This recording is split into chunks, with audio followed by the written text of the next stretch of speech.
There will come a moment in your life, quiet, unannounced, uncomfortable, when you realize that the real problem was never loneliness. It was dependence. Dependence on noise, dependence on approval, dependence on people to tell you who you are, what you're worth, and whether you're doing enough.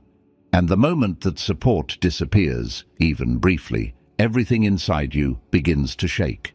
Most people don't collapse because they are weak. They collapse because they were never alone long enough to become strong. We live in a world that treats solitude like a disease and distraction like medicine, a world that teaches you to stay visible, stay connected, stay stimulated, not because it makes you wiser, but because silence exposes what most people are desperately avoiding.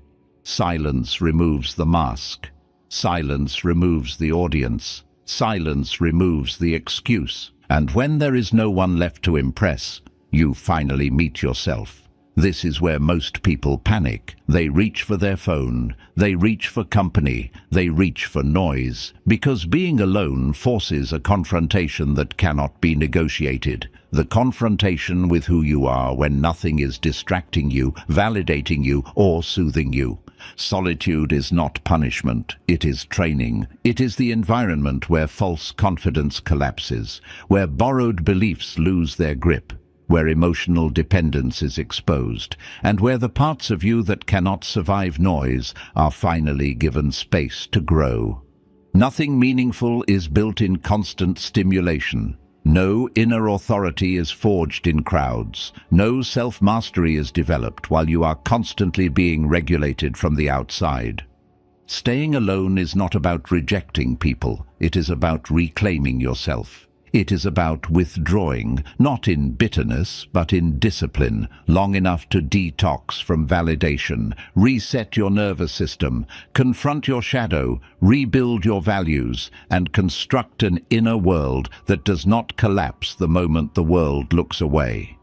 Because the most dangerous individual is not the loudest, not the most admired, not the most surrounded. It is the one who can stand calmly, clearly, and completely on their own.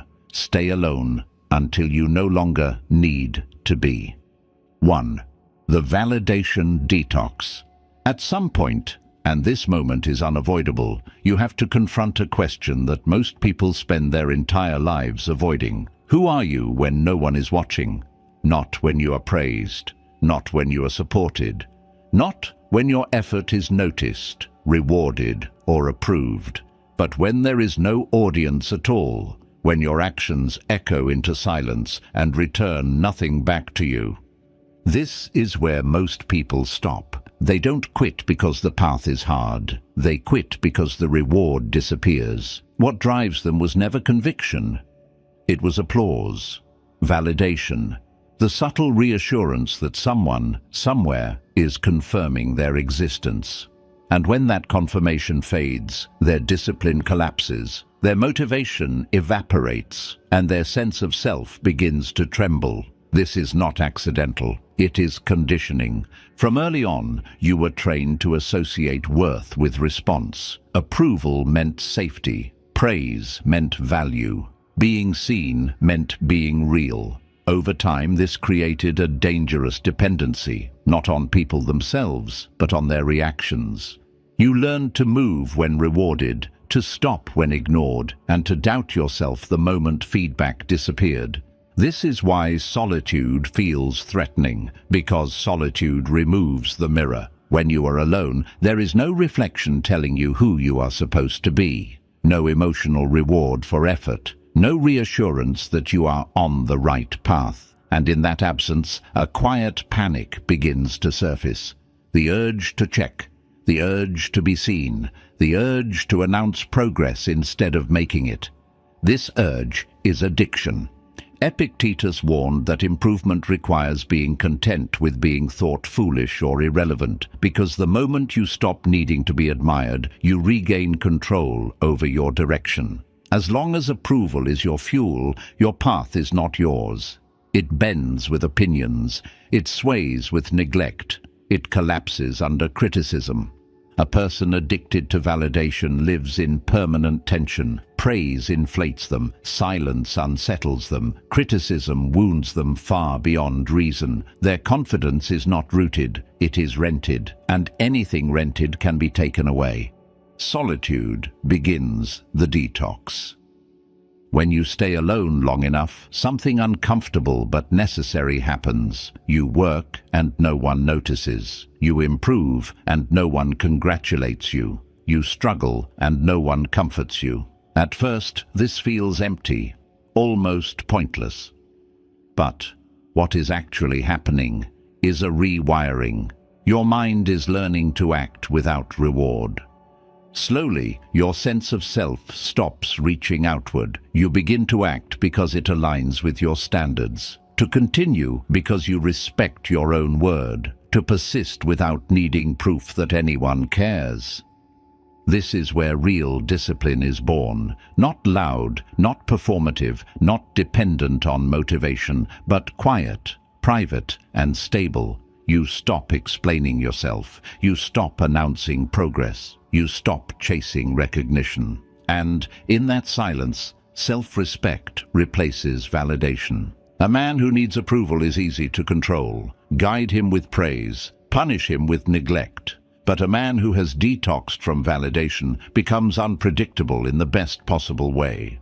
He cannot be bought with compliments or broken by criticism. His center is internal. This is why the journey begins here. Before solitude gives you clarity, before it gives you strength, before it gives you authority, it strips you of your addiction to being seen. Do the work quietly. Improve without witnesses. Let your discipline become private. Because when validation is no longer your fuel, nothing outside of you can dictate your direction. 2. The biological reset. What most people call anxiety, restlessness, or lack of focus is not a mystery of the soul. It is exhaustion of the nervous system. Your mind is not weak. It is overstimulated. It has been trained day after day to expect constant reward, constant novelty, constant stimulation until silence no longer feels peaceful. It feels threatening. This is not a character flaw. It is biology. Your brain is governed by dopamine, the chemical of pursuit, anticipation, and reward. It was never designed for endless scrolling, constant entertainment, or pleasure without effort. Dopamine was meant to rise when you worked, struggled, moved forward, and then fall back to baseline so calm could return. But modern life keeps it elevated permanently, and when the baseline rises, peace feels empty, simplicity feels boring, and stillness feels unbearable. This is why people cannot sit alone in a room without reaching for something, not because they are curious, but because their nervous system is starving for stimulation. Solitude interrupts this cycle, brutally at first. When you remove noise, screens, social feedback, and constant novelty, your brain reacts like an addict cut off from supply. Thoughts race. The body feels uneasy. Boredom feels heavy. You begin searching for escape, not because something is wrong, but because your nervous system is recalibrating. Most people mistake this discomfort for proof that solitude is unhealthy. In reality, it is proof that it is working. As the days pass, something subtle begins to happen. The dopamine baseline starts to drop. Silence becomes tolerable, then neutral, then calming. Simple things regain weight. Reading no longer feels dull. Walking becomes grounding. Thinking slows down. Your attention, once scattered, begins to return. Seneca understood this long before neuroscience gave it a name. When he said that poverty is not having too little but craving more, he was pointing to this exact mechanism. Craving is not a desire, it is a dependency. And dependency is always a form of slavery. Solitude starves the craving. You stop feeding the need for constant pleasure, and in doing so, you regain sensitivity. Your mind no longer demands stimulation to feel alive. You become capable of calm without distraction, contentment without excess, focus without pressure. This is why serious disciplines, philosophers, monks, warriors, always included solitude, not for mysticism, for regulation. A calm nervous system is not softness, it is an advantage. A mind that does not require constant reward can endure discomfort, delay gratification, and choose long-term clarity over short-term relief. A man enslaved to pleasure is easy to distract. A man at peace with simplicity is difficult to control. This biological reset is the hidden foundation of self-mastery. Without it, discipline feels forced, focus feels fragile, silence feels threatening. But once the reset occurs, effort becomes natural. Stillness becomes safe. And peace stops feeling like deprivation.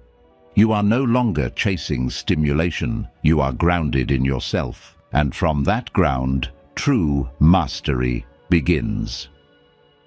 3. Confronting the shadow.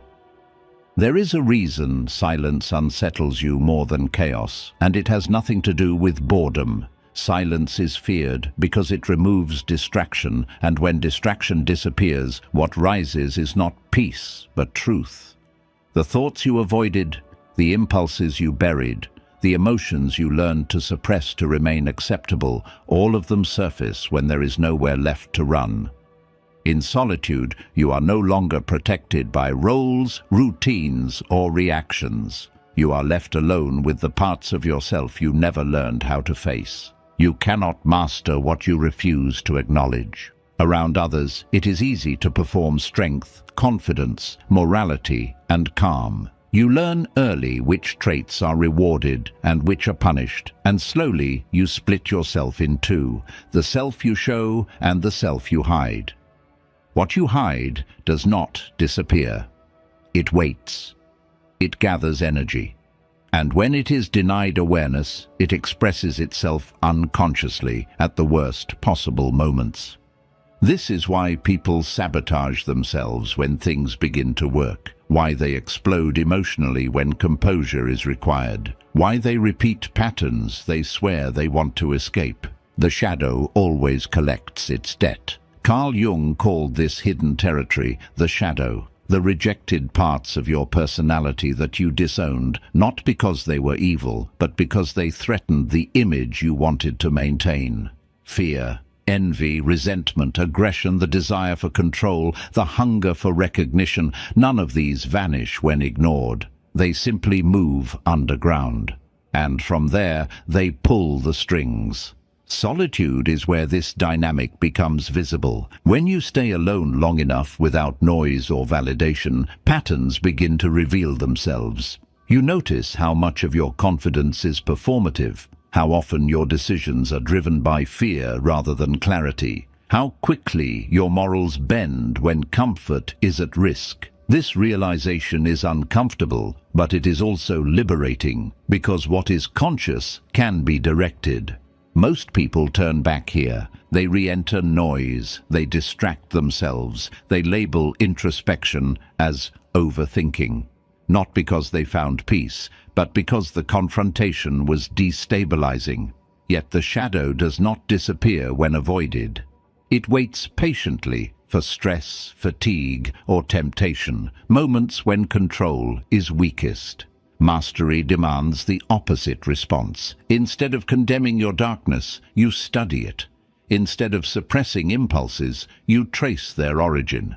You stop asking, "Why shouldn't I feel this?" and start asking, "What is this trying to tell me?" Because every dark trait carries energy. Aggression becomes assertiveness when disciplined. Fear becomes discernment. Envy becomes information. The shadow is not your enemy. It is power without direction. Jung was precise here. Enlightenment is not achieved by imagining yourself as pure or endlessly positive. It comes from making the darkness conscious, from integrating it into your identity so it no longer hijacks your behavior from the shadows. The goal is not to eliminate the shadow, but to bring it under command. A man who has not faced his shadow is fragile, no matter how moral he appears. He is reactive, unpredictable, and easily manipulated by blind spots he refuses to see. But a man who has confronted his darkness, understood it, and integrated it becomes grounded in a different way. He is no longer shocked by himself. He is no longer afraid of his own depth.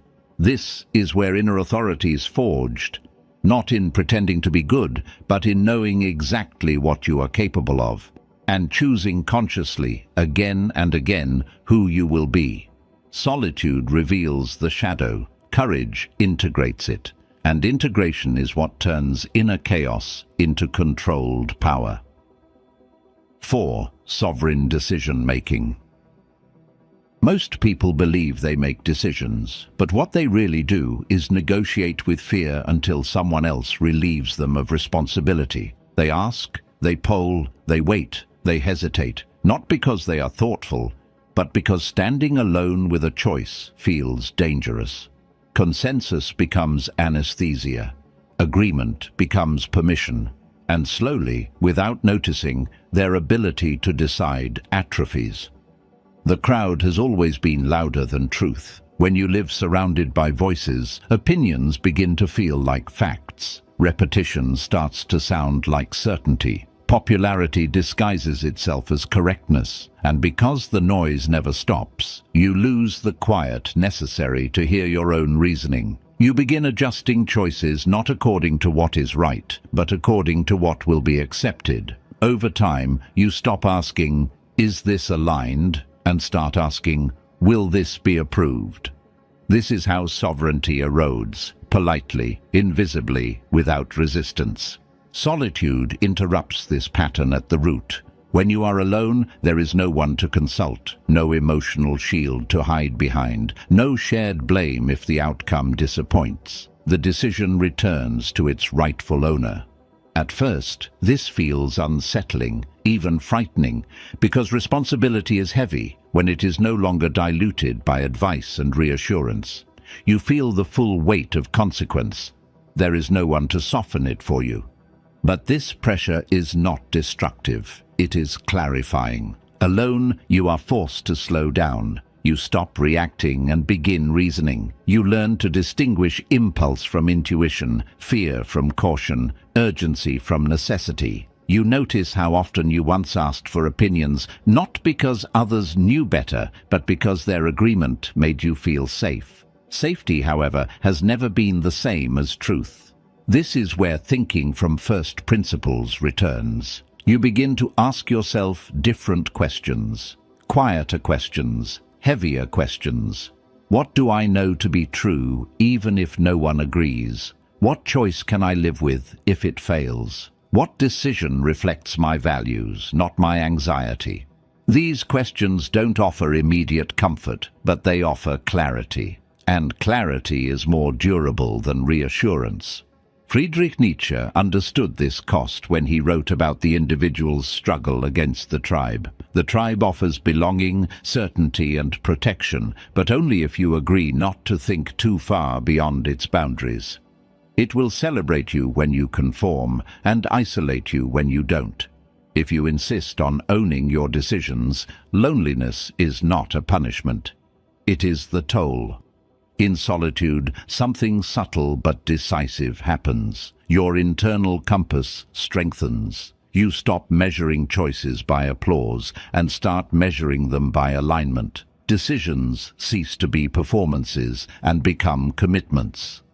You act not because you are guaranteed success, but because you are clear about direction. You accept uncertainty without outsourcing courage. This is sovereign decision-making. It does not mean you are always right. It means you are accountable. When a choice fails, you study it instead of deflecting blame. When it succeeds, the confidence that follows is grounded because it was earned through self-trust, not borrowed reassurance. You learn faster because you own the outcome. You mature quicker because you don't hide from consequence. A person who cannot decide alone will never be free in company. They will bend to pressure, delay under scrutiny, and wait for permission disguised as advice. Their life will be shaped by the loudest voice in the room. But a person who has learned to sit with uncertainty, to choose without consensus, and to stand by their reasoning even when misunderstood, becomes internally ungovernable. Notice the shift that occurs when this capacity returns. You stop over-explaining. You stop rehearsing justifications. You stop needing to convince others before you move. You listen, but you don't surrender authorship. You learn, but you don't dissolve your judgment. You can change your mind without collapsing your identity. Solitude trains this muscle daily. Every quiet hour where you decide what to do with your time without external prompts, every difficult choice you make without announcing it, every moment you resist the urge to ask for permission, these are repetitions. Over time, decisiveness becomes natural, not rushed, not aggressive, calm, precise, unapologetic. This is not arrogance, it is ownership. When you reclaim the ability to decide from within, life stops feeling reactive. You no longer drift between options shaped by pressure and fear. You move with intent, and intent compounds. Paths clarify. Energy consolidates. You stop wasting strength negotiating with opinions that were never yours to begin with. Solitude is not isolation here. It is the forge of authority. And once authority is internal, the world loses its power to pull you in 100 conflicting directions. You may still listen, you may still consider, but you decide. And that single fact changes everything. 5. Emotional autonomy. Most people believe they are emotionally mature simply because they have learned how to manage appearances, how to stay calm in public, how to smile when expected, how to suppress reactions long enough to seem composed. But emotional autonomy has nothing to do with looking stable. It has everything to do with not needing another person to regulate what is happening inside you. And this is where most adults quietly fail. They depend on others to soothe their anxiety, to validate their pain, to stabilize their moods, to reassure them that everything is okay. When they feel unsettled, they reach outward. When they feel hurt, they wait to be comforted. When they feel empty, they expect connection to fill the gap. And when no one shows up, when the text doesn't come, when the support fades, when attention is withdrawn, their inner world collapses into resentment, confusion, or panic.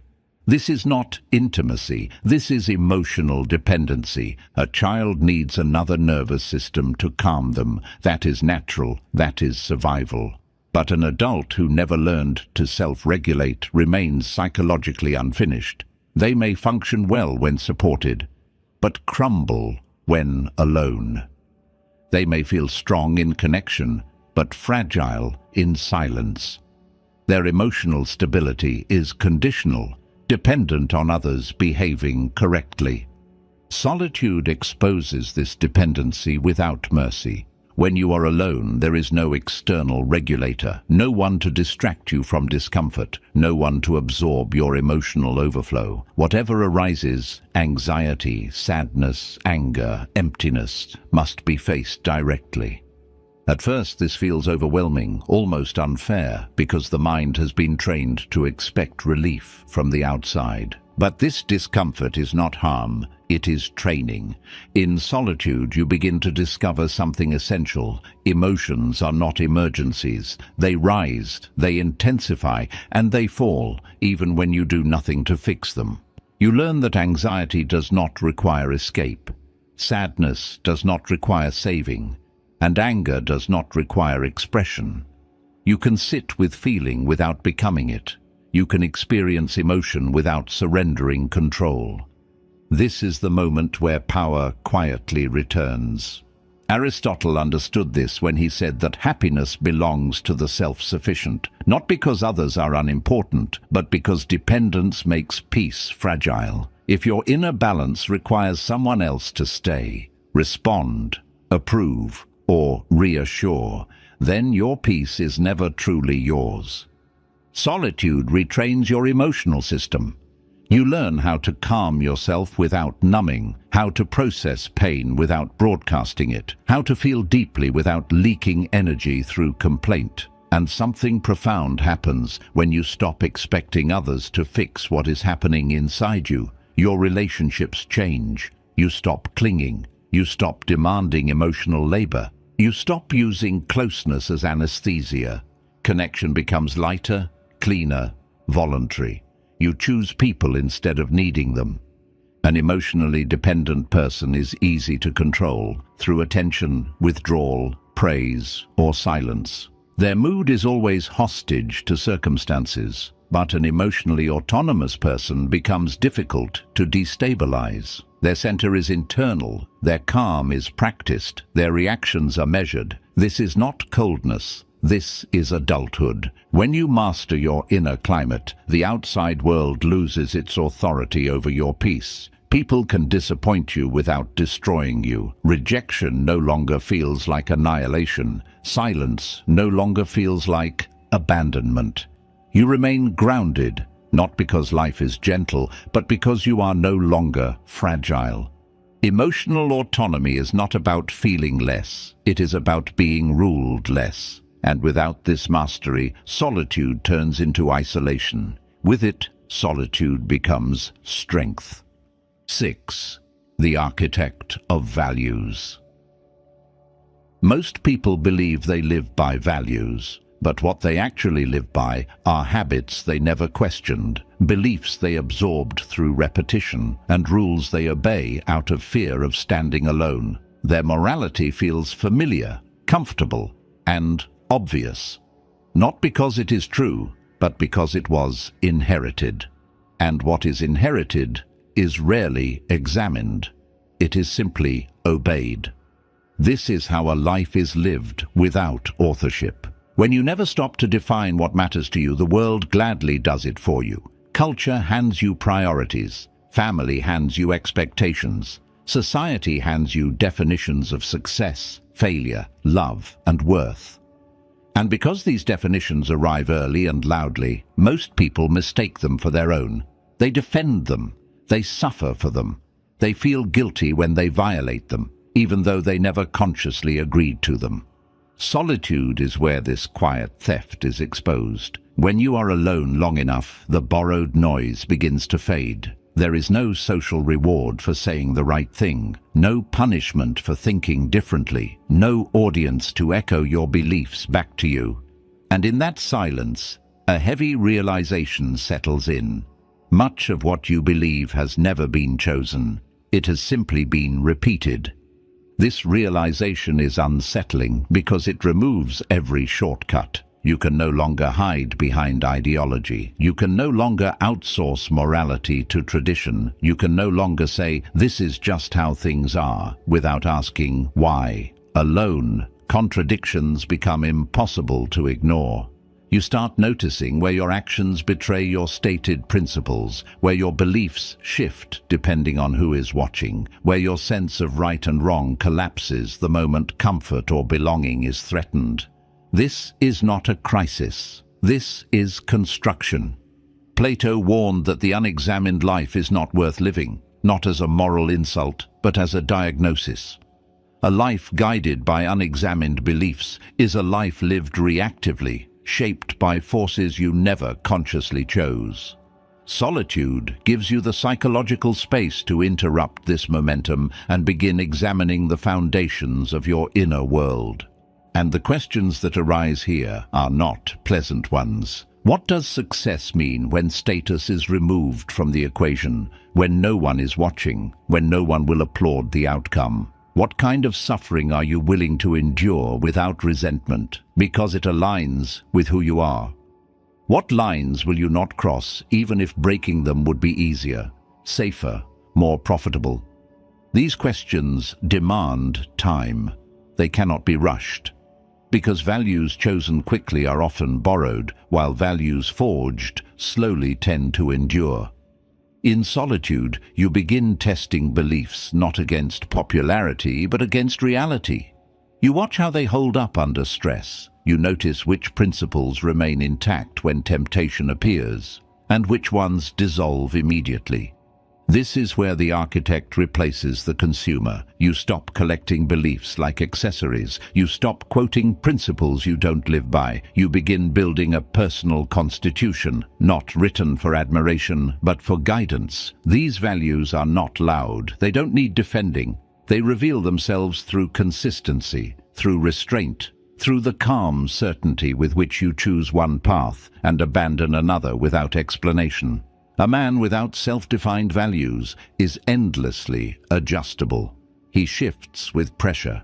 He bends with opinion. He becomes whoever the environment rewards. But a man who has written his own code moves differently. He does not need to announce his principles. He does not need to justify his refusals. His decisions appear simple from the outside, but they are anchored deep within. This is why solitude is not emptiness. It is authorship. It is where you stop inheriting rules and start taking responsibility for what governs your life. It is where you accept the weight of choosing, and with it, the weight of consequence. Because values only become real when they cost you something. Once your values are consciously chosen, confusion begins to fade. Not because life becomes easy, but because direction becomes clear. Temptation loses its power. Guilt loses its grip. You no longer feel pulled in 100 conflicting directions because there is an internal framework deciding for you. You may still listen to others, you may still learn, but you are no longer programmable. And when your values are yours, truly yours, the world can no longer decide who you are. Solitude didn't make you rigid, it made you rooted. And from roots, real strength grows. 7. Embracing boredom. Most people don't fear suffering, they fear emptiness. They fear the quiet moment when there is nothing demanding their attention, nothing entertaining them, nothing pulling them forward. In that moment, they reach instinctively for noise, for stimulation, for anything that fills the space. Not because the space is dangerous, but because it is unfamiliar. Boredom has been misunderstood. It is treated as a problem to be solved, a flaw in the environment, a sign that something is missing. But boredom is not a malfunction. It is a signal, a pause, a threshold. And for anyone serious about self-mastery, it is not an enemy. It is an initiation. Modern life has trained you to fear doing nothing. Every empty second is filled. Every silence is interrupted. Every pause is medicated with content. Over time, your mind forgets how to remain still without panic. Stillness begins to feel like decay. And so you stay busy, not productive, not focused, just occupied enough to avoid yourself. This constant filling is not harmless. It weakens perception. When the mind is never allowed to rest in emptiness, it loses depth. Thought becomes shallow. Attention fragments. Insight disappears. You become reactive, restless, perpetually unsatisfied. Not because life lacks meaning, but because there is no space left to perceive it. Solitude restores that space. When you are alone and the stimulation is removed, boredom appears almost immediately. The urge to escape arises. The body feels unsettled. The mind searches for something, anything, to latch onto. Most people interpret this discomfort as proof that something is wrong. In truth, something essential is beginning. If you stay, if you do not escape, boredom changes character. At first, it is noisy. Then it becomes quiet. Then it becomes fertile. This is the moment most people never reach. Blaise Pascal observed that many of humanity's problems stem from the inability to sit quietly alone in a room. He wasn't talking about laziness. He was pointing to a deeper incapacity, the inability to face unstructured awareness without fleeing. Because when the noise stops, the mind is forced to encounter itself without filters. In boredom, the false urgency dissolves. You stop reacting to every impulse. You stop chasing novelty for its own sake. Your nervous system slows down, and as it does, perception sharpens, ideas surface that were drowned out by noise, questions you avoided begin to form, patterns become visible. The mind starts connecting dots, not because it is stimulated, but because it is finally unoccupied. This is where insight lives, not in frenzy, not in constant motion, but in the quiet space boredom creates. Creativity, clarity, and deep understanding are not produced by stimulation. They emerge from stillness. Boredom is the doorway through which the deeper layers of the mind speak. When you interrupt it too quickly, you silence that voice. When you stay with it, patiently, it begins to reveal what distraction was hiding. There is another layer to boredom that matters even more. Boredom teaches restraint. When you stop filling every silence, you begin to notice how often you act not out of intention, but out of discomfort. You speak to avoid awkwardness. You scroll to avoid thinking. You consume to avoid feeling. Boredom exposes these reflexes and, over time, weakens them. You regain choice. You learn that you don't need to respond to every impulse. You don't need to escape every pause. You don't need to fill every moment to feel alive. This changes how you move through the world. A person who cannot tolerate boredom is easy to manipulate. Give them stimulation and you own their attention. Remove it and they panic. But a person who has learned to sit with emptiness becomes internally free. Their focus is not fragile. Their peace is not dependent on constant input.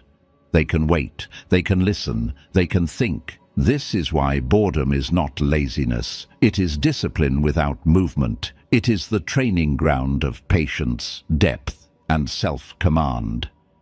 It teaches you that meaning is not something you consume. It is something that reveals itself when you stop interfering. Solitude makes boredom unavoidable. Mastery makes it valuable. When you stop fearing emptiness, silence stops threatening you. And when silence stops threatening you, the mind begins to settle into a deeper order, one that does not need constant stimulation to feel whole. Boredom is not the absence of meaning, it is the space where meaning finally has room to appear. Stay there long enough, and you will begin to hear yourself think. 8. The skill of observation. Most people believe they see the world clearly, but what they really do is react to it. They speak before they understand. They judge before they observe. They fill every silence with words, opinions, and explanations. Not because they have something important to say, but because silence makes them uncomfortable. In constant noise, perception becomes shallow, and the truth hides in plain sight. You cannot observe deeply while you are always expressing. When you're surrounded by others, you're pulled into performance. Conversation becomes a stage. Identity becomes something you maintain in real time. Your attention turns outward, split between speaking, responding, defending, and being understood. In that state, you miss subtlety, you miss patterns, you miss what people reveal when they are not being addressed. Solitude changes this completely. When you step back from constant interaction, your mind begins to slow. The urge to respond weakens. The need to be heard fades. And in that quiet, attention sharpens. You start noticing things that were always there, but drowned out by your own noise. Shifts in tone, inconsistencies in behavior, motives beneath words. This is not detachment. It is precision. Observation requires distance. When you are emotionally entangled, perception distorts. You hear what you want to hear. You see what confirms your expectations. Solitude creates psychological space, and in that space, clarity emerges. Pythagoras advised that silence should be preferred unless words are worth more than silence itself. He understood that speech is costly. Every word spends attention, energy, and presence. When you reduce unnecessary expression, you recover something more valuable: awareness. In solitude, you begin observing not only others, but yourself. You notice your impulses before you act on them. You catch emotional reactions as they form. You see how certain environments trigger you, how certain people drain you, how certain patterns repeat. This self-observation is not judgment. It is reconnaissance. You cannot change what you do not first see. Over time, this skill extends outward. You begin reading situations instead of reacting to them. You see how people reveal priorities through behavior rather than words. You recognize manipulation not because you are suspicious, but because you are attentive. You learn when to speak and when silence carries more power than explanation. This creates a quiet advantage. Most people are transparent when they talk too much. They reveal insecurity, intention, fear, and need without realizing it. The observer does not compete in this noise. They listen, they wait. And because they wait, they see. A person who cannot stop talking is easy to predict. A person who can observe quietly becomes difficult to read. This does not mean withdrawal from life. It means engagement with awareness rather than impulse. You still participate, but you do not drown in reaction. You act with timing instead of urgency. You respond with precision instead of emotion. Solitude trains this ability daily. Every moment spent without speaking, every situation observed without comment, every impulse resisted is a repetition. Over time, awareness becomes your default state. You no longer feel compelled to fill silence. You become comfortable letting others reveal themselves. And when you truly see, you gain choice. You choose where to invest energy. You choose which battles are worth fighting. You choose when silence is the strongest response. The skill of observation turns life from a blur into a pattern. And once you see the pattern, you are no longer trapped inside it. Silence doesn't make you passive. It makes you perceptive. And perception is power. 9. The inner citadel. Most people build their sense of safety outside themselves.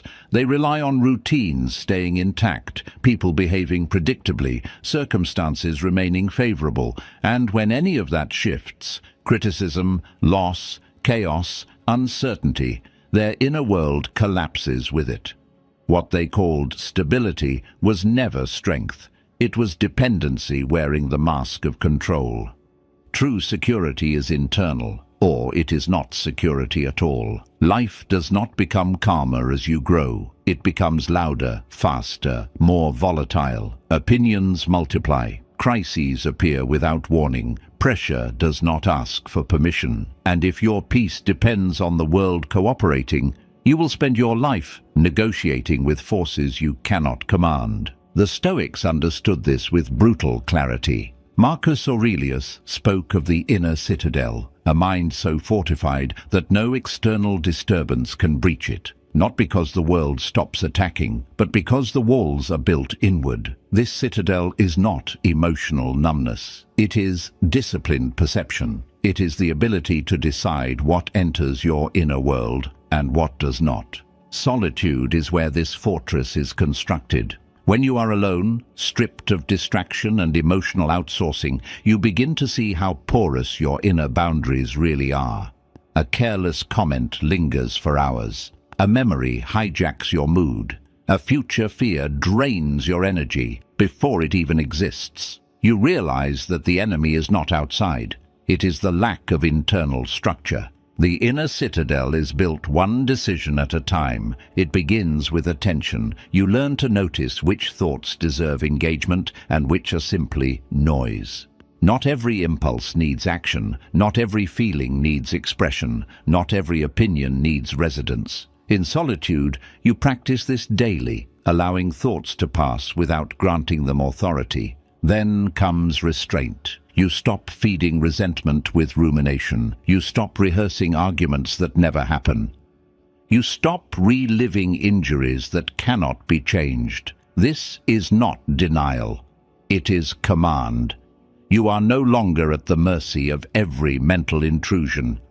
Gradually, emotional storms lose their force. Anger still arises, but it does not govern. Fear still appears, but it does not dictate. Sadness still visits, but it does not settle in. This is the citadel at work. Its walls are built from clarity, not avoidance, from discipline, not suppression, from acceptance of what you cannot control and ruthless focus on what you can. The mind becomes a place of refuge rather than a battlefield. Most people never build this. They leave the gates open. Every insult enters. Every crisis occupies the throne. Every opinion takes residence. Their inner world becomes crowded, noisy, unstable, and they wonder why they feel exhausted. A city without walls cannot know peace. Solitude teaches you where to build them. You begin asking sharper questions. Is this thought useful? Is this emotion instructive? Is this concern within my control? If not, it is acknowledged and released. Not resisted, not indulged, released. This practice compounds. Over time, the space between stimulus and response widens. You are no longer dragged by reaction. You choose when to engage and when to withdraw. External chaos continues, but it no longer dictates your internal order. This is not detachment from life, it is sovereignty within it. A person with an inner citadel does not need perfect conditions to remain steady. They carry their center with them. They can enter conflict without losing composure. They can endure loss without collapsing. They can face uncertainty without panic. This is why the Stoics were calm, not because life was gentle, but because their minds were fortified. The world will test you, it always does. Without an inner citadel, every test becomes a wound. With it, every test becomes proof of strength. Build your fortress quietly, reinforce it daily, guard what enters. Because when your mind becomes a place of refuge, nothing outside of it can ever make you homeless again. 10. Independence is freedom. Most people speak about freedom as if it were an idea, a feeling, or a state of mind. But freedom is not abstract. It is structural. You are not free because you think independently. You are free because you can survive independently. And wherever survival depends on others, obedience quietly follows. This is the part of philosophy that makes people uncomfortable. They enjoy ideas about inner peace, detachment, and self-mastery, but they avoid the practical truth beneath them. If you are materially, emotionally, or functionally dependent, your principles will eventually bend. Not because you are weak, but because hunger rewrites values. Fear negotiates morals. Need compromises integrity. Solitude exposes this illusion brutally. When you are alone long enough, stripped of distraction and reassurance, a hard realization emerges. Much of what you tolerate, accept, or pretend not to see is not chosen. It is endured out of dependence. You stay quiet because you need approval. You comply because you need income. You remain in environments that drain you because leaving feels dangerous. This is not freedom. This is managed captivity.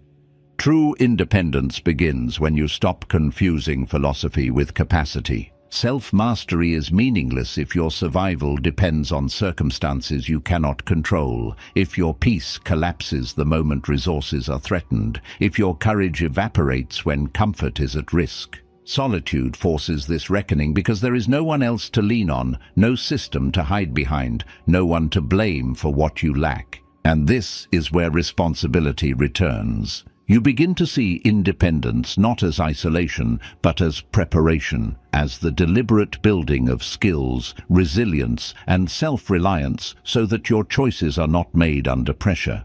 You stop asking, "What can I afford to believe?" and start asking, "What must I become so that belief is no longer expensive?" This shift changes everything.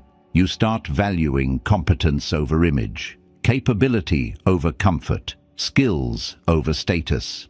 You begin to understand that real power is quiet and unannounced. It lives in knowing you can endure discomfort without collapsing, adapt without begging, and walk away without panic. Lao Tzu captured this truth simply when he said that mastering others may make you powerful, but mastering yourself makes you formidable. Self-mastery here does not mean emotional control alone. It means logistical freedom. The ability to say no without fear. The capacity to stand firm without needing rescue. Solitude sharpens this awareness daily. When you are alone, there is no safety net of distraction. You feel your weaknesses clearly. Financial fragility, skill gaps, emotional reliance, physical neglect. Instead of numbing this awareness, solitude demands that you respond to it. Not with self-criticism, but with construction. Independence is built, not declared.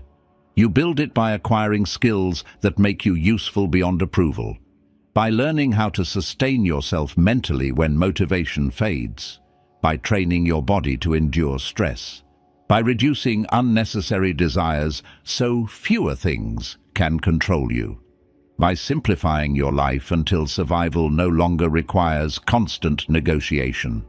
This is not minimalism as aesthetics. This is minimalism as leverage. The fewer things you need to function, the fewer chains can bind you. When pleasure is optional, deprivation loses power. When validation is unnecessary, manipulation fails. When comfort is not essential, fear becomes manageable. Notice how this changes your posture in the world. You stop explaining yourself excessively. You stop tolerating disrespect out of necessity. You stop staying where you are not valued, not because you are aggressive, but because you are no longer cornered. A dependent person must calculate every word. Every refusal feels risky. Every boundary feels expensive. But an independent person moves differently. Their decisions are cleaner. Their values are harder to bend. Their silence carries weight because it is not a plea. It is a choice. This is where philosophy becomes real, not in quotes, not in ideals, but in structure. Independence gives your inner citadel a foundation. Without it, mental peace is fragile, constantly threatened by external instability. With it, your calm becomes durable.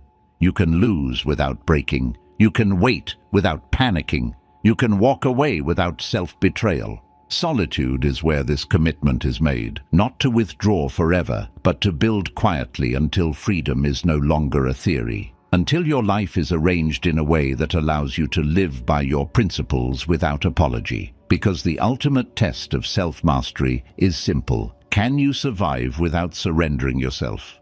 If the answer is yes, then independence is no longer a goal. It is your reality. 11. The death of FOMO. Most people believe their fear is about missing opportunities, but if you look closely, you'll see that what they truly fear is something far simpler. Being absent, not being invited, not being included, not being visible. FOMO is not about events or experiences. It is about identity insecurity. It is the quiet panic that if you are not everywhere, you might become no one. This fear keeps people scattered. They say yes when they should say no. They stay connected when they should step back. They consume information endlessly, afraid that something essential is happening without them. And in trying to be everywhere, they slowly disappear from their own lives. Solitude exposes this fear immediately. When you step away from constant interaction, the mind reacts with anxiety. Questions arise. What if I fall behind? What if I miss the moment? What if others move forward without me? This discomfort is not a warning. It is withdrawal. You are separating from a habit of external relevance that has quietly replaced internal direction. FOMO thrives in noise. The more you see, the more you compare. The more you compare, the more you feel lacking. The more you feel lacking, the harder you chase. This cycle never ends because there is always something happening somewhere. And if your sense of worth is tied to participation, you will never rest. You will never choose depth because depth requires absence from surface-level movement. Solitude breaks this illusion. When you are alone long enough, something subtle changes. The urgency fades. The constant scanning of possibilities slows. You begin to realize that most of what you feared missing was never essential to begin with. It was distraction disguised as opportunity, movement disguised as progress. Seneca captured this perfectly when he warned that to be everywhere is to be nowhere, not because movement is wrong, but because scattered attention dissolves meaning. When your energy is divided endlessly, nothing receives enough presence to grow. In solitude, you reclaim selectivity. You stop chasing every signal. You stop reacting to every invitation. You begin asking a more dangerous question. Does this actually matter? Not to your image, not to your status, but to your life. This question changes your trajectory. You begin choosing absence deliberately. You miss conversations without guilt. You skip trends without anxiety. You allow moments to pass without participation. And instead of shrinking, your inner world expands. Focus returns. Direction sharpens. You stop living horizontally, spread thin across many things, and start living vertically, deeply invested in fewer, meaningful pursuits. This is the death of FOMO, not forced, not dramatic, quiet and decisive. You realize that missing distractions is not loss, it is gain. That silence is not emptiness, it is capacity. That depth is impossible without sacrifice. And the first sacrifice is constant availability. A person ruled by FOMO is easy to manipulate. Keep them busy, informed, invited, stimulated, and they will never question direction. But a person who has learned to miss out intentionally becomes internally free. Their time is protected, their energy is guarded, their attention is no longer for sale. Notice how your posture changes when FOMO dies. You stop explaining why you are unavailable. You stop justifying your absence. You stop apologizing for choosing yourself. You are no longer afraid of being left behind because you are finally moving towards something instead of reacting to everything. You are not slower. You are more precise. You are not disconnected. You are focused.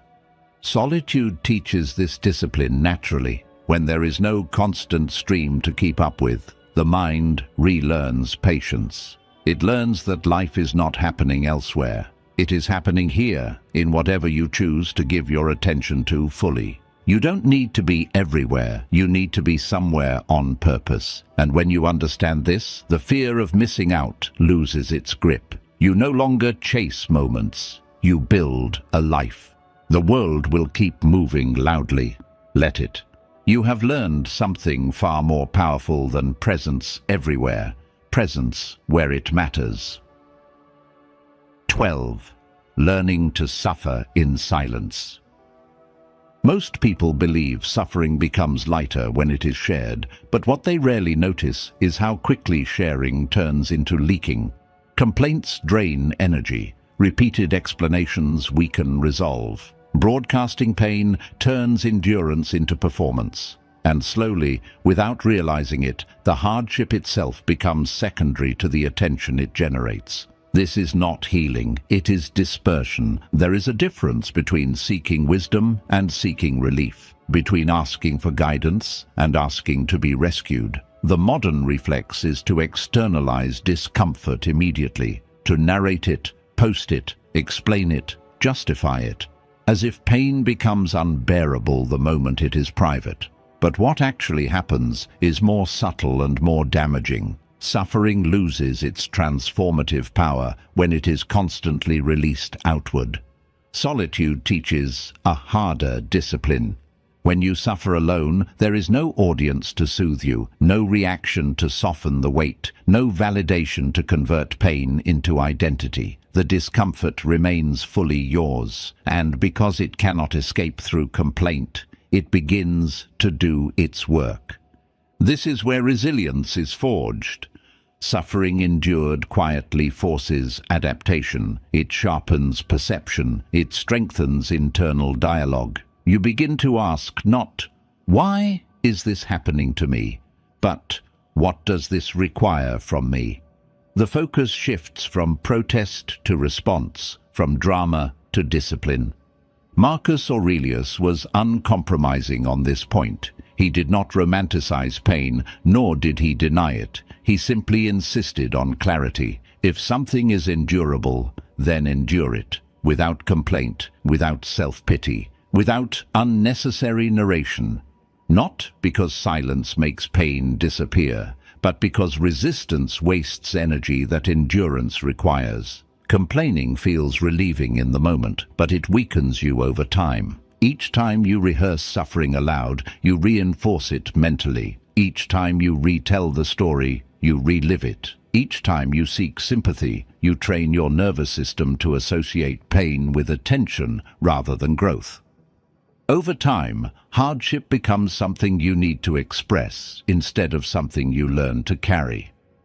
Silence breaks this loop. When you suffer without an audience, you discover something most people never do. Pain does not expand when it is not fed. It peaks, it settles, it transforms. You become intimate with discomfort instead of terrified of it.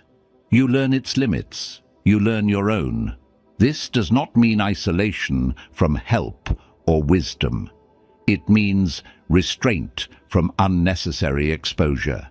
There is strength in knowing when to speak, and even greater strength in knowing when not to. Some battles are weakened by commentary. Some wounds heal faster when untouched. Some burdens are meant to be carried privately, not because they are shameful, but because they are formative. A person who suffers loudly often remains fragile. A person who suffers quietly becomes dense. Their pain does not disappear. It consolidates. It becomes endurance. It becomes perspective. It becomes a silent confidence that does not need recognition to exist. They stop needing the world to acknowledge their struggle in order to continue. This changes how you move. You stop dramatizing obstacles. You stop rehearsing worst-case scenarios aloud. You stop turning hardship into identity. Instead, you develop a private toughness, the kind that does not announce itself, does not seek validation, and does not collapse under pressure. You learn that silence is not suppression, it is containment. And containment is what allows pressure to shape rather than shatter you. Solitude trains this daily. Every discomfort you endure without commentary, every setback you process internally before reacting, every moment you choose composure over expression, these are repetitions. Over time, emotional leakage stops, focus tightens, strength concentrates. This is not coldness, it is composure under load.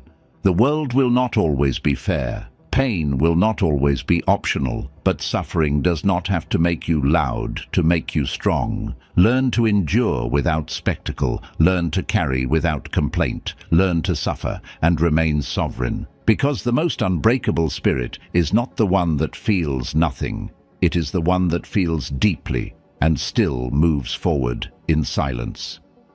13. Stripping the persona.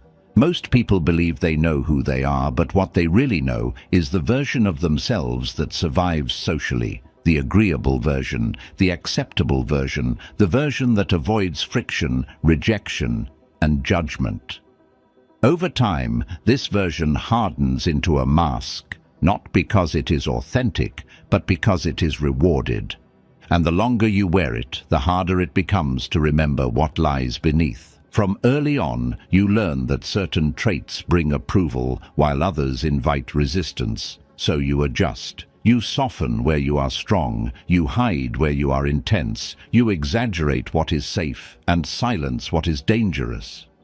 This adaptation feels practical at first, but slowly it becomes a prison. You begin living in character rather than in truth. Solitude is where this performance collapses. When you're alone, there's no role to maintain, no reaction to manage, no audience to calibrate yourself against. The social feedback loop disappears, and with it, the incentive to pretend. What remains is unfamiliar at first, quieter, rougher, less polished, but far more real. This is where discomfort arises. You begin noticing how much of your behavior was shaped by anticipation rather than intention. How often you said what was expected instead of what was true. How many of your choices were made to preserve an image rather than align with yourself. This realization can feel destabilizing because it forces a painful question. Who am I when I stop trying to be liked? Most people avoid this question indefinitely. They stay busy, they stay social, they stay surrounded, because solitude threatens the persona by removing the reward system that sustains it. Without applause, the mask loses purpose. Without reaction, it loosens. Arthur Schopenhauer understood this deeply. He observed that a person can be themselves only when alone, because only in solitude is freedom complete. Not freedom from rules, but freedom from performance. Freedom from the constant pressure to adjust, impress, and conform. Stripping the persona does not mean becoming antisocial or reckless. It means becoming congruent. In solitude, you begin to notice which traits return naturally when no one is watching, what interests persist without external reward, what values remain intact without reinforcement, what thoughts continue to arise even when they are never spoken. This is the raw material of identity, unedited, unmarketed, and unprotected. This process is not comfortable. The persona was built for safety. Removing it exposes vulnerability, but it also restores honesty. You stop negotiating with yourself. You stop justifying contradictions. You stop living divided between who you are and who you pretend to be. Over time, a quiet alignment emerges. Your words begin to match your actions. Your choices stop needing explanation. Your presence feels grounded rather than performative. People may find you harder to read. Some may find you less accommodating. Others may drift away, sensing that the version of you they were comfortable with no longer exists. This is not loss, it is filtration. What remains is cleaner connection, rooted in who you are rather than who you perform. A person trapped in persona is exhausted. A person who has stripped it feels lighter, not because life is easier, but because they are no longer carrying a false self. They are no longer managing impressions. They are no longer editing their existence in real time. Their energy returns inward, and from there, it becomes usable. Solitude is the only place this stripping can occur honestly. In crowds, the mask is necessary. In silence, it is optional. And when you finally meet the self beneath the persona, not idealized, not polished, but real, you gain something far more valuable than approval. You gain freedom, freedom to think without performing, freedom to choose without explaining, freedom to exist without negotiation. This is not loneliness. This is authenticity reclaimed. And once reclaimed, it cannot be taken from you again.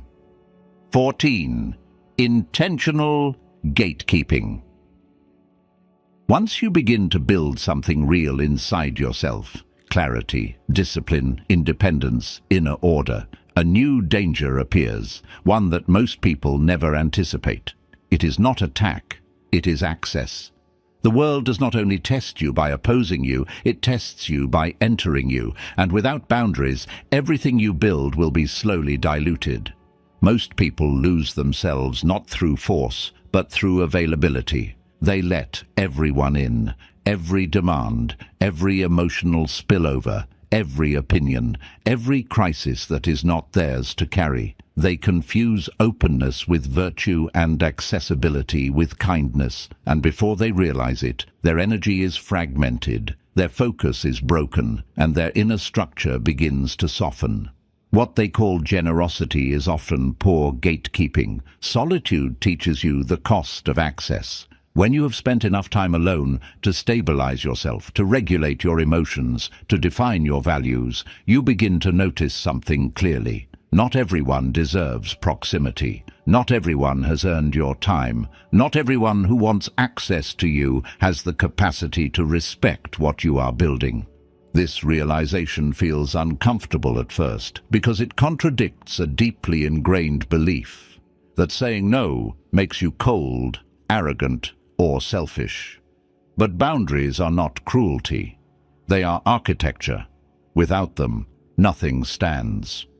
Confucius expressed this with precision when he warned against keeping company with those not equal to your standards. This was not about superiority, it was about alignment, about understanding that influence is constant, subtle, and cumulative. You do not need enemies to be weakened, you only need enough misaligned access. Intentional gatekeeping begins internally. You start by guarding your attention. You notice which conversations drain you and which sharpen you, which environments pull you backward and which demand your best, which people respect your silence and which punish you for it. Slowly you stop explaining your boundaries. You enforce them quietly. Then comes emotional gatekeeping. You stop absorbing other people's chaos as if it were your responsibility. You stop being the container for unresolved trauma that is never addressed. You stop mistaking emotional intensity for depth. This does not make you unkind. It makes you precise. Precision is strength. As your inner world stabilizes, access becomes a privilege rather than an assumption. You choose who enters your time, your space, your mind. You stop being endlessly reachable. You stop negotiating your peace. And in doing so, you protect the very thing most people lose: continuity.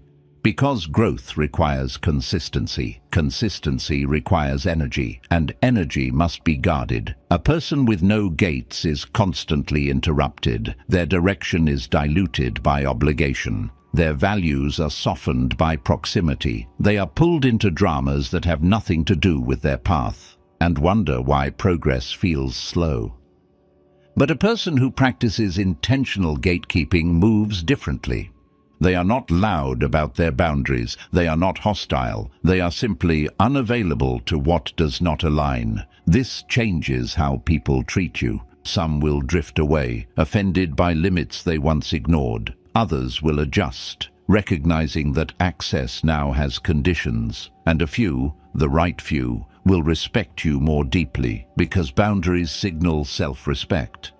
Gatekeeping is not isolation, it is filtration. It ensures that what enters your life supports what you are becoming instead of eroding it. It allows relationships to exist without consumption. It protects solitude from being invaded by noise disguised as connection. Once you build value, you must protect it, not aggressively, not defensively, but deliberately. Because the strongest structures are not the ones that are open to everything. They are the ones that decide calmly and clearly what belongs inside. 15. The dangerous individual. At the end of this path, something subtle but irreversible happens. You no longer move through life trying to secure yourself. You no longer chase certainty, approval, or protection. Not because the world became safer, but because you did. And this is where you become dangerous, not in the sense of violence, but in the sense of independence that cannot be easily influenced, pressured, or controlled. Most people are predictable because they need something. They need reassurance. They need belonging. They need validation. They need comfort. And wherever there is need, there is leverage. Fear enters through dependency. Manipulation works through desire. Control is exercised through threat of loss. This is why most people, even intelligent ones, bend quietly when pressure appears. But the individual who has walked through solitude correctly arrives somewhere else entirely. After the validation detox, the biological reset, the confrontation with the shadow, the reclaiming of decision-making, emotional autonomy, value authorship, boredom tolerance, observation, inner fortification, independence, freedom from FOMO, silent endurance, and the stripping of the persona. Something essential dies, the need to be managed. You no longer require others to stabilize your inner world. You no longer depend on environments to behave correctly. You no longer collapse when attention is withdrawn or approval disappears. Your identity is no longer reactive. It is internally anchored. This is what makes you dangerous. Not loud, not aggressive, not confrontational, but ungovernable. Miyamoto Musashi understood this better than most when he said that nothing outside of you can make you stronger, wiser, or faster, because everything that matters is built within. He was not speaking mystically. He was describing a person who no longer leaks power outward. The dangerous individual does not rush. They do not beg. They do not explain unnecessarily. They choose when to engage and when to remain still. They can endure discomfort without panic. They can walk away without fear. They can stand alone without feeling diminished. Their calm is not passivity. It is containment. And this containment unsettles people, because a person who needs nothing cannot be easily threatened. A person who fears nothing essential cannot be easily controlled. A person who is complete within themselves does not negotiate their worth. This does not make them cruel, it makes them clear. They can love without clinging. They can commit without dependence. They can lead without dominance. Their presence carries weight because it is not asking for permission to exist. Notice how rare this is. Most people build lives around avoidance, avoiding loneliness, avoiding boredom, avoiding discomfort, avoiding responsibility, avoiding silence. The dangerous individual does the opposite. They have walked through all of it deliberately, and because of that, none of it controls them anymore. They are not immune to pain. They are not detached from life. They are simply no longer fragile. This is the ultimate outcome of solitude done correctly. Not isolation, not bitterness, not superiority, but self-possession. You no longer need the world to confirm who you are. You no longer need constant movement to feel alive. You no longer need noise to escape yourself. You have met yourself fully, and you survived the meeting. And because of that, you move differently, calmer, slower, more precise. You choose your battles, you guard your energy, you allow very little inside and only what strengthens you. This is why the dangerous individual does not announce themselves. They do not threaten, they do not persuade, they do not perform, they simply are. And in a world built on dependency, distraction, and noise, that quiet independence is the rarest and most formidable power there is. Stay alone, not forever, but long enough to become this person, because once you no longer need to be protected, nothing outside of you can ever truly harm you again. If you've stayed with this journey until now, then you already understand something most people never allow themselves to see. Solitude was never the enemy. What you feared was not being alone, but being unprepared to meet yourself without distractions, without validation, without escape. This path was never about isolation for its own sake. It was about stripping away everything that weakened you quietly. The addiction to approval, the dependency on stimulation, the fear of boredom, the outsourcing of emotion, the borrowed values, the lack of boundaries, the need to be everywhere, the habit of suffering loudly, the mask you wore to survive socially. None of these made you strong, they only made you busy. Solitude did what noise never could. It revealed, it corrected, it disciplined. You learned how to stand without applause, how to calm yourself without rescue, how to decide without consensus, how to endure without leaking energy, how to protect your inner world without hostility, how to miss out without fear, how to remove the mask and remain whole. And somewhere along the way, something fundamental shifted. You stopped needing to be managed. This is the moment where solitude ends, not because you rush back into the world unchanged, but because you return with structure, with boundaries, with self-possession. You no longer enter relationships to be completed. You no longer seek noise to feel alive. You no longer tolerate chaos to avoid being alone. You choose. You engage with people from strength, not hunger. You move through life with intention, not reaction. You carry your center with you, wherever you go. The world will continue to reward dependency, distraction, and constant availability. Let it. You've learned something rarer, how to be sufficient. And sufficiency is freedom. So don't fear silence anymore. Don't rush to fill emptiness. Don't trade your calm for belonging. Stay alone when you need to. Return when you choose to.